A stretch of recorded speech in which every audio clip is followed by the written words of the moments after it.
Hello friend, आपका स्वागत है जीके करंट चैनल पे। मैं हूं अभी आपके साथ। चलिए शुरू करते हैं आज के प्रश्न। आज का जो प्रश्न हुआ आधुनिक भारत के इतिहास का फोर्थ पार्ट है, जिसमें आपको महत्वपूर्ण बहुविकल्पिक प्रश्न बताए जाएंगे जो आने वाले आगामी परीक्षाओं के लिए महत्वपूर्ण है। चलिए शुरू करते हैं। आज का पहला प्रश्न है, कर्नाटक का युद्ध किन के बीच लड़ा गया? ऑप्शन ए अंग्रेज और फ्रेंच, बी फ्रेंच और डच, ऑप्शन सी डच और ब्रिटिश, ऑप्शन डी ब्रिटिश और स्वीडन। तो इसका सही आंसर है ऑप्शन ए। कर्नाटक का युद्ध ब्रिटिश ईस्ट इंडिया कंपनी और फ्रांसीसी ईस्ट इंडिया कंपनी के बीच लड़ा गया। कर्नाटक के टोटल 3 युद्ध हुए, जिनमें पहला कर्नाटक युद्ध 1746 से लेकर 1748 तक चला, तथा दूसरा कर्नाटक युद्ध 1749 से लेकर 1754 तक चला, तथा तीसरा कर्नाटक युद्ध 1756 से लेकर 1763 तक चला था। क्वेश्चन सेकंड देखते हैं। प्रथम कर्नाटक के युद्ध के अंतर्गत कौन सा युद्ध लड़ा गया? ऑप्शन ए अंबर का युद्ध, ऑप्शन बी सेंट थाम का युद्ध, ऑप्शन सी वांडीवास का युद्ध, ऑप्शन डी वेदरा का युद्ध। तो इसका सही आंसर है ऑप्शन बी। प्रथम कर्नाटक युद्ध के दौरान सेंट थाम का युद्ध लड़ा गया। सेंट थाम का युद्ध फ्रांसीसी सेना तथा कर्नाटक के नवाब नवरुद्दीन के मध्य लड़ा गया। यह युद्ध 1744 से लेकर 1749 तक चला। क्वेश्चन थर्ड देखते हैं। पांडिचेरी पर किस यूरोपीय देश का अधिकार था? Option A France, option B Britain, option C Dutch, option D Sweden. तो इसका सही आंसर है पांडिचेरी पर फ्रांस के फ्रांसीसी ईस्ट इंडिया कंपनी का अधिकार था। पांडिचेरी शहर का फ्रेंच, डच और पुर्तगालियों से ऐतिहासिक नाता रहा है। अंत में इस पर फ्रेंच ईस्ट इंडिया कंपनी का ही अधिकार रहा। पांडिचेरी प्रदेश पर भारत का अधिकार 1954 में हुआ। क्वेश्चन 4 देखते हैं। तृतीय आंग्ल मैसूर युद्ध के समय भारत का गवर्नर कौन था? Option A Warren Hasting, option B Lord Cornwallis, option C Robert Clive, option D Wellesley. तो इसका सही आंसर है तृतीय आंग्ल मैसूर युद्ध के समय भारत का गवर्नर लॉर्ड कॉर्नवालिस था। क्वेश्चन 5 देखते हैं। तुर्कों ने कुस्तुनिया पर अधिकार कब किया? Option A 1450, option B 1452, option C 1453, option D 1500। तो इसका सही आंसर है ऑप्शन सी। तुर्कों ने कुस्तुनिया पर अधिकार 1453 में किया। वर्तमान में कुस्तुनिया को इस्तांबुल कहते हैं।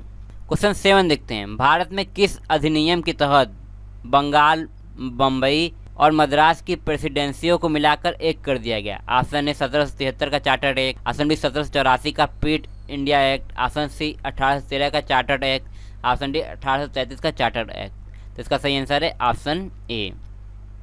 1773 के चार्टर्ड एक्ट के तहत बंगाल, बम्बई तथा मद्रास की प्रेसिडेंसियों को मिलाकर एक कर दिया गया। क्वेश्चन 8 देखते हैं। वांडीवास के युद्ध का संबंध किस युद्ध से है? ऑप्शन ए बेदरा का युद्ध, ऑप्शन बी कर्नाटक का प्रथम युद्ध, ऑप्शन सी कर्नाटक का द्वितीय युद्ध, ऑप्शन डी कर्नाटक का तृतीय युद्ध। तो इसका संबंध कर्नाटक के तृतीय युद्ध से है, इसलिए इसका ऑप्शन डी सही है। कर्नाटक का तृतीय युद्ध 1756 से लेकर 1763 तक चला। क्वेश्चन 9 देखते हैं। केप ऑफ गुड होप कहाँ स्थित है? Option A America, option B Bharat, option C दक्षिण अफ्रीका, ऑप्शन डी पूर्वी अफ्रीका। तो इसका सही आंसर है option C. Cape of Good Hope दक्षिण अफ्रीका में स्थित है। अमेरिका के सुदूर दक्षिणी किनारे पर एक स्थान है। यह क्षेत्र इसलिए जाना जाता है क्योंकि यहाँ से बहुत से जहाज पूर्व की ओर अटलांटिक महासागर से हिंद महासागर में जाते हैं। यह स्थान दक्षिण अफ्रीका में स्थित है। क्वेश्चन 10 देखते हैं। जावा और सुमात्रा आइलैंड कहाँ स्थित है? Option A Mauritius, option B Indonesia, option C Papua, option D Malaysia. तो इसका सही आंसर है ऑप्शन बी। जावा और सुमात्रा आइलैंड इंडोनेशिया में स्थित है। क्वेश्चन 11 देखते हैं। फोर्ट सेंट जॉर्ज अंग्रेजों द्वारा बनवाया गया, यह कहाँ स्थित है? Option A Chennai, option B Cochin, option C Bhubaneswar, option D Amravati. तो इसका सही आंसर है option A. Fort Saint George या सेंट जॉर्ज का किला चेन्नई में स्थित है।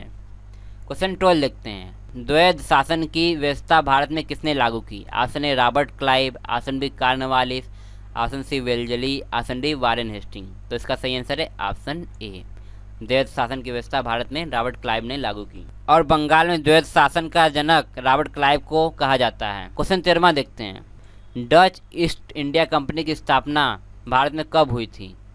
Option A 1595, option B 1600, option C 1602, option D 1664। तो इसका सही आंसर है option C. Dutch East India Company की स्थापना भारत में 1602 में हुई थी।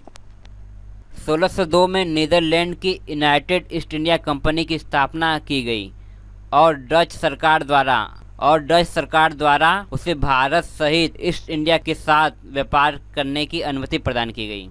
1605 में डचों ने आंध्र प्रदेश के मछलीपट्टनम में अपनी पहली फैक्ट्री स्थापित की। 14वां क्वेश्चन देखते हैं। भारत में ब्रिटिश ईस्ट इंडिया कंपनी की स्थापना के समय ब्रिटेन में किसका शासन था? ऑप्शन ए महारानी एलिजाबेथ, ऑप्शन बी जेम्स प्रथम, ऑप्शन सी एलिजाबेथ द्वितीय, ऑप्शन डी विक्टोरिया। तो इसका सही आंसर है ऑप्शन ए। भारत में ब्रिटिश ईस्ट इंडिया कंपनी की स्थापना के समय ब्रिटेन में महारानी एलिजाबेथ का शासन था। महारानी एलिजाबेथ का शासनकाल 1558 से लेकर 1603 तक था। 15वां क्वेश्चन देखते हैं। द्वितीय आंग्ल मैसूर युद्ध के समय भारत का गवर्नर कौन था? Option A Wellesley, option B Warren Hasting, option C Dalhousie, option D John Shore. तो इसका सही आंसर है ऑप्शन बी। द्वितीय आंग्ल मैसूर युद्ध के समय भारत का गवर्नर वारेन हेस्टिंग था। ओके फ्रेंड्स, आज के लिए इतना ही। यदि आपको वीडियो पसंद आए तो लाइक, शेयर एंड सब्सक्राइब जरूर कीजिए। Thanks for watching.